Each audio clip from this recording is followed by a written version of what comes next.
জীবনে চলার পথে সবসময় সুখ খুঁজলে হবে না, মাঝে মধ্যে আনন্দ দুঃখ সব নিয়েই চলতে হবে। অনেকক্ষণ পরে অনেকক্ষণ পরে একটু বসলাম। আজকে এতটাই রোদ যে ঘোরার মতন পরিস্থিতি নেই। তো সব জায়গায় তো দোকানপাট পাওয়া যায় না সুন্দরবনে। তো এখন কি করেছি, দোকান থেকে জলের বোতল, বিস্কুট কিনেছিলাম। তো এখানে আর কোনো দোকানপাট সেইভাবে দেখলাম না। তো দুপুরবেলা কি আর করা যাবে, 5 টাকা করে দুটো বিস্কুট নিয়েছি। এই বিস্কুটটা দিয়েই আজকে আমাদের আপাতত এই দুপুরবেলাটা চলতে হবে। তারপরে বাড়ি যাওয়ার সময় আবার কিছু খেয়ে দিয়ে তারপরে বাড়ি। তো অ্যাডভেঞ্চার করতে গেলে জীবনে অনেক রকম কষ্ট হয়।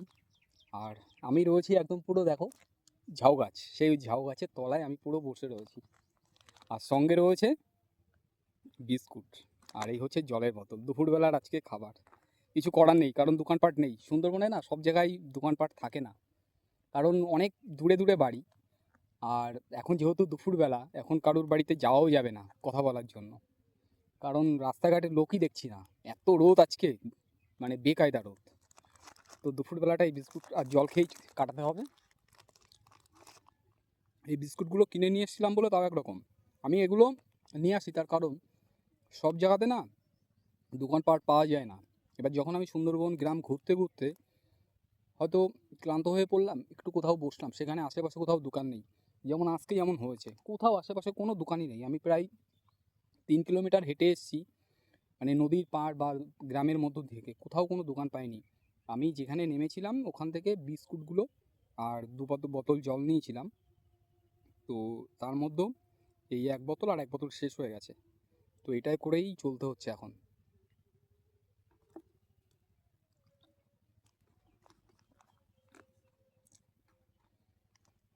জীবনে অ্যাডভেঞ্চার করতে গেলে এইভাবে একটা অন্যরকম বেশ মজা।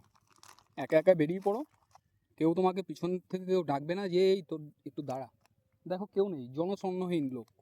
আর পুরো যে গাছগুলো রয়েছে এখানকার, সেই গাছের তলায় বসে এখন বসে বসে দুপুরবেলা বিস্কুট খাচ্ছি, বোঝো। তোমরা অনেকে হয়তো ভাবো যে সুন্দরবন গেলে খাওয়া দাওয়ার কোনো অসুবিধা হয় না, সত্যি এখানে বলছি খাওয়া দাওয়ার খুবই অসুবিধা হয়। এমনকি এখানে জল পাওয়াও খুব টাফ হয়ে যায় কখনো কখনো, যার জন্য জল কিনেও আনতে হয়।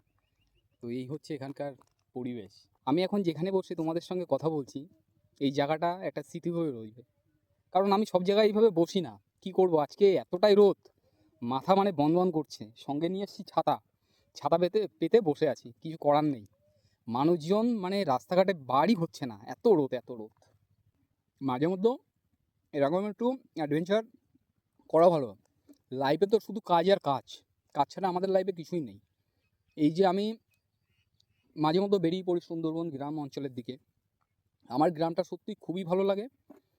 আর এখানকার যে মানুষ, সুন্দরবনের যে সকল মানুষ, তারা খুবই আন্তরিক হয়।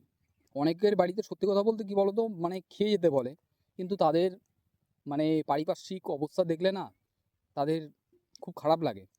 ওই কারণে কী আর করা যাবে, জীবনে অ্যাডভেঞ্চারটাই হলো ভালো। এই স্মৃতিটাই আমার কাছে রইবে, আর কোনো কিছুই থাকবে না। আর তোমাদের ভালোবাসা। তো সুন্দরবন মানুষরা সত্যি খুবই ভালো হয়। আর ভিতরে ভিতরে সব বাড়ি ঘর রয়েছে, কেউ কেউ দেখতে পাচ্ছি ওই ঝাড় টাড়গুলো দিচ্ছে। এখন দুপুরবেলা কারোর বাড়িতে যাওয়াই যাবে না, যে একটু গিয়ে কথা বলবো, সে কথা বলার উপায় নেই। তো বসে বসে কী করবো, ওই বিস্কুটই খাই আর কি। আর তোমাদের সঙ্গে একটু এই কথাগুলো শেয়ার করছি। আর পুরো রয়েছি ঝাউ গাছের পুরো নিচে আর কি। জীবনে চলার পথে সবসময় সুখ খুঁজলে হবে না, মাঝে মধ্যে আনন্দ দুঃখ সব নিয়েই চলতে হবে। আর তোমরাও কখনো কখনো বেরিয়ে পড়ো সুন্দরবন গ্রামের উদ্দেশ্যে। এই যে জিনিসগুলো, আমি আজকে এখানে বসে বসে আছি, এই যে তোমাদের সঙ্গে দুটো কথা বলছি, এই স্মৃতিটা আমি দ্বিতীয় দিন আর কখনো কোথাও গিয়ে পাবো না। পুরো ফ্রি মাইন্ডে তোমার সঙ্গে কথা বলছি, এই জিনিসটা আর কখনো পাবো না আমি। তো এগুলো সব স্মৃতি হয়ে রইবে। আর দূর থেকে দেখতে পাচ্ছি, দাঁড়াও তোমাদের দেখায়, ও দেখো দুপুরবেলা এখন সব গরু নিয়ে যাচ্ছে, তোমাদের যদি দেখায় দেখো, ওই যে সব গরু নিয়ে এখন সব মাঠের দিকে যাচ্ছে এক এক করে। তো সবাই আরেকটু বেলাটা পড়লে এখানকার মানুষজনের সঙ্গে অনেকের সঙ্গে কথা হবে এবং পরিচয় হবে। সবে দু একজন করে মাঠের দিকে যাচ্ছে সব গরু নিয়ে।